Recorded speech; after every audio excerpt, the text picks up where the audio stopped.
Marami, and to name a few, para sa mga mahilig mag-ihaw pero ayaw naman gumamit ng mga uling mula sa kahoy kasi ayun lang may mga kahoy na napuputol. Si Amazing Uling kasi is gawa sa baon nyo kaya eco-friendly po siya. Wala pong kahoy na pinuputol habang ini-enjoy nyo po ang inyong mga ihaw moments with your family and friends. Ganon. Number 2, smokeless si Amazing Uling kasi nga po gawa siya sa baon ng nyug kaya importante to para sa mga tao na medyo sensitive sa mga usok.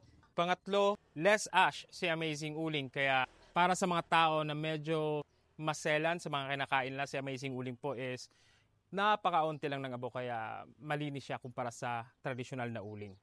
Pang-apat is naglala si Amazing Uling ng 2 to 3 hours which is 3 times po yun kung i-compare natin dun sa mga traditional na uling. Kaya kahit pa paano nakakatipid pa rin kayo. And yung pinaka-bonus is hindi nyo na kailangang paypayan si Amazing Uling kaya less paypay siya. And hindi nyo rin kailangang magdagdag ng uling every now and then kasi nga po naglala siya